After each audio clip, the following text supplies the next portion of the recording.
Selamat pagi, kembali kita bertemu untuk mendengarkan firman Tuhan, mengantarkan kita beraktivitas sepanjang hari ini. Marilah kita terlebih dahulu berdoa. Kasih karunia dan damai sejahtera yang dari Allah Bapa dan dari anaknya Yesus Kristus menyertai hati dan pikiranmu. Amin. Firman Tuhan untuk kita dari Injil Matius pasal 7 ayat 24. Setiap orang yang mendengar perkataanku ini dan melakukannya, ia sama dengan orang yang bijaksana yang mendirikan rumahnya di atas batu. Demikian firman Tuhan. Bapak Ibu dan kaula muda yang Tuhan kasihi, pernahkah kita bertanya mengapa ada orang yang tetap berdiri tegar saat badai hidup menerpa, sementara yang lain mudah goyah dan runtuh? Rahasianya bukan pada kekuatan luar, melainkan pada apa yang tersembunyi, yaitu fondasinya. Saat melihat gedung pencakar langit menjulang tinggi, kita sering terpesona oleh kemegahannya. Namun yang menentukan apakah bangunan itu sanggup bertahan dalam gempa atau badai bukanlah tampilan luarnya, melainkan fondasi yang tertanam jauh di bawah tanah. Demikian juga hidup kita. Fondasi yang kita bangun akan menentukan apakah kita tetap berdiri atau roboh saat kesulitan datang. Dalam budaya Batak ada ungkapan bijak, salamat dasar sega luhutan. Artinya, jika salah meletakkan dasar maka akan mudah roboh ketika diterpa badai atau masalah. Ungkapan ini mengingatkan kita, sebagus apapun tampilan luar, tanpa fondasi yang benar, semuanya bisa hancur dalam sekejap. Yesus pun berkata, hanya orang yang membangun hidup di atas firman-Nya yang akan tetap kokoh meski badai datang. Yesus mengajarkan prinsip ini di akhir khotbah di bukit melalui perumpamaan dua orang yang membangun rumah, yang satu di atas batu, yang lain di atas pasir. Dari luar rumah-rumah itu mungkin tampak serupa, megah dan indah, mengesankan. Tapi ketika badai datang, hanya rumah di atas batu yang tetap berdiri. Ini bukan sekedar kisah tentang rumah, tapi tentang hidup. Bukan tentang bahan bangunan, tapi tentang dasar iman. Yesus menegaskan bahwa mendengar firman Tuhan saja tidak cukup. Fondasi sejati dibangun saat kita melakukan firman itu. Pengetahuan tanpa ketaatan sama seperti membangun rumah megah di atas pasir. Tampak indah tapi rapuh. Banyak orang mendirikan hidup mereka di atas hal-hal yang tampaknya kuat, yaitu karir, kekayaan, hubungan, bahkan pelayanan. Tapi tanpa ketaatan kepada firman Tuhan, semua itu tidak akan tahan saat ujian datang. Zaman Yesus orang-orang Yahudi sangat menghormati ajaran dan tradisi.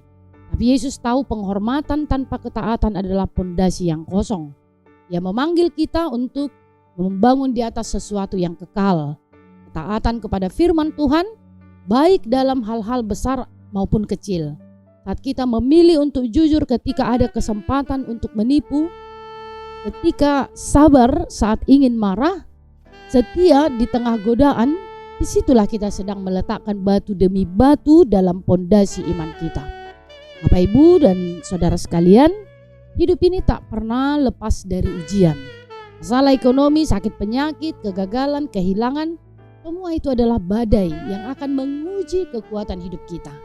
Tetapi jika Kristus dan firman-Nya adalah dasar hidup kita, kita akan tetap berdiri meskipun dunia di sekitar berguncang.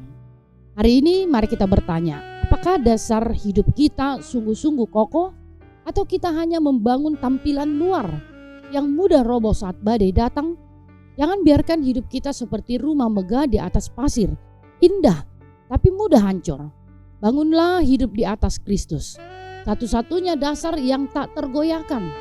Fondasi menentukan segalanya dalam bangunan dan juga dalam hidup. Mari kita membangun di atas dasar yang benar, agar tetap teguh menghadapi badai dan menang bersama Tuhan. Amin. Kita berdoa.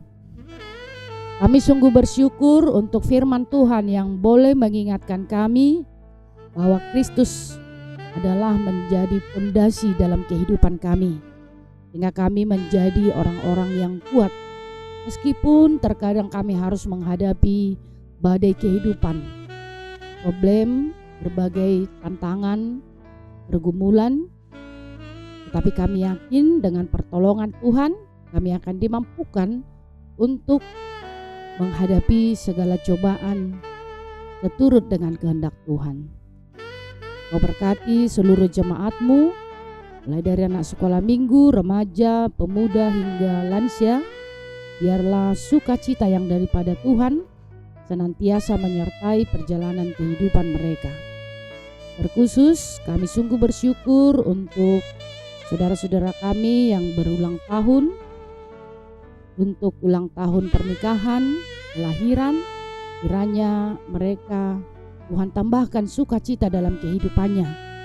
Engkau kabulkan doa-doa yang telah dipanjatkan ke hadirat Tuhan, sehingga mereka semakin melihat kuasa Allah dalam kehidupan mereka. Kami juga berdoa Tuhan untuk jemaat Tuhan yang sedang terbaring dalam keadaan sakit, di rumah sakit ataupun di rumah. Kiranya Tuhan yang memberikan kekuatan, Tuhan yang memberikan kesembuhan, sehingga mereka benar-benar dipulihkan dan boleh kembali bersama-sama dengan keluarga, bahkan datang ke gereja Tuhan dalam keadaan sehat dan penuh sukacita. Kami akan melanjutkan aktivitas kami sepanjang hari ini. Kami mau Tuhan yang memimpin kami. Ampuni kami atas segala dosa kami, sehingga kami layak menerima kasih-Mu. Demi Kristus, terimalah doa kami ini. Amin. Selamat beraktivitas, Tuhan memberkati.